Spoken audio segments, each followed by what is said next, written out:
Mga idol, nandito tayo ngayon. Subukan natin si kaibigan natin Linyo. Tawagin, itanong natin. Kasi tapos na yung Colombia no? At may tumapat na ng lindol ang Indonesia. Ngayon, sino na naman ang tatapat po sa Indonesia? Kaya maraming nag-request. Kaya subukan natin si kaibigan Linyo. Linyo? Linyo? Ay, salamat. Kaibigan, good morning. Salamat, happy Sunday.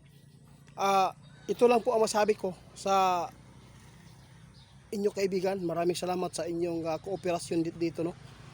May nagpaabot sa atin kasi humanga sila sa iyo. Dahil yung ipinapaabot po inyo hindi mangyayari kung walang tatapat sa Colombia. Ngayon, ang Indonesia mas malakas pa ang pagyanig, pero buti na lang araw at walang napapahamak masyado. O maraming nag-abot sa iyo kung may tatapat pa ba ang lindol dyan sa Indonesia ngayon. Patay na. Mga idol, babala ngayon ng ating kaibigan, no? May tatapat pa rin, sabi ng ating kaibigan, kasi malakas ang pagyanig po doon sa Indonesia, 7.7 magnitude. Kaya ano man po ang babala natin ngayon kaibigan, pwede po bang malaman kung saan po ito, sino bang bansa ang tatapat? Patay. Isa na po daw tayo dito mga idol, kaya mag-ingat. May babala si kaibigan sa mga pupunta sa dagat. Huwag lang kayong magkampanti mga idol, ha. Lagi po ninyong tandaan, mapagmasid tayo sa paligid. Kasi hindi natin hawak ang panahon. At least mayroon pong nagpaalala sa atin at mayroon pong nagbigay po ng halaga sa ating buhay na isang linyo.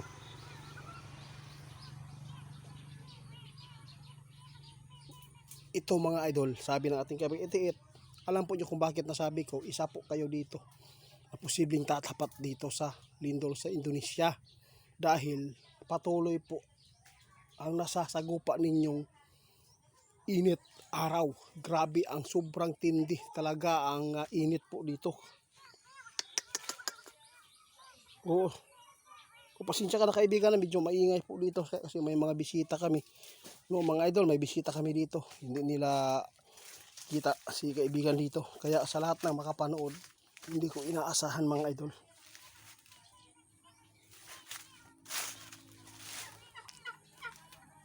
Salamat po. Kaya mga idol, ito lang po ang babala ng ating kaibigan.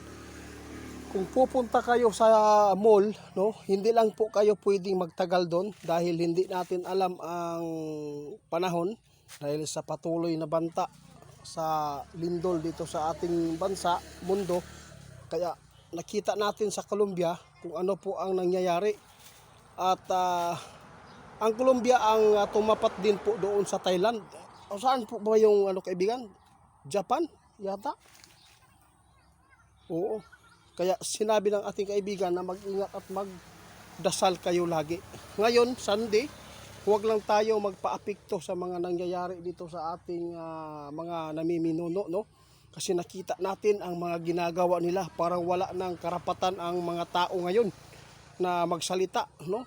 Kapag mayroon pong mga panghuhuli at sinasaktan na ang mga hinuhuli nila, BGMP, congressman, sinaktan mo ng ganyan, hindi mo naman po alam pa kung ano po ang posibleng issue sa kanyang buhay.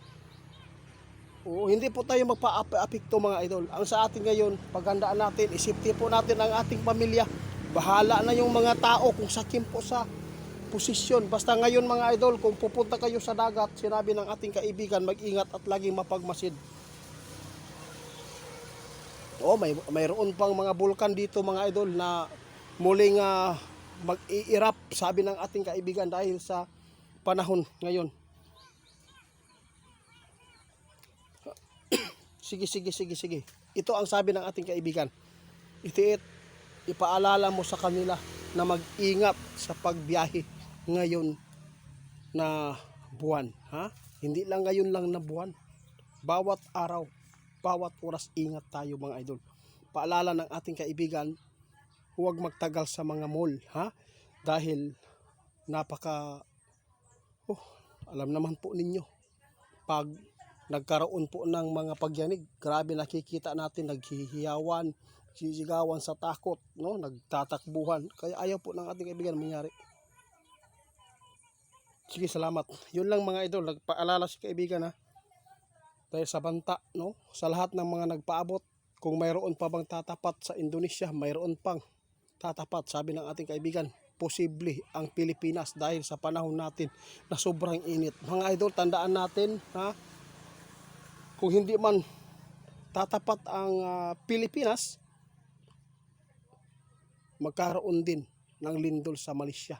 Ingat po tayo mga idol, dahil si kaibigan, ito po ang sinabi niya, ang mga fault line ngayon sobrang lumalaki po, no? Ang bitak sa ilalim, palaki ng palaki. Ibig sabihin, paangat ng paangat. Kapag nagkakakiskisan ito, mga idol, kaya ito po ang nangyayari, no? Gumagalaw po ang lupa. Kapag sobrang taas yung isa na piece, kapag yun po ang bumigay papunta sa ilalim, yun po ang makapagbigay po ng malakas na pagyanig. Mga idol, yun po ang sabi ng ating kaibigan noon pa. Kaya sa lahat ng makapanood, kayo na lang bahala maghusga sa ipinapaabot ng ating kaibigan. Hindi po kami namimilit mga idol. Salamat po sa inyo.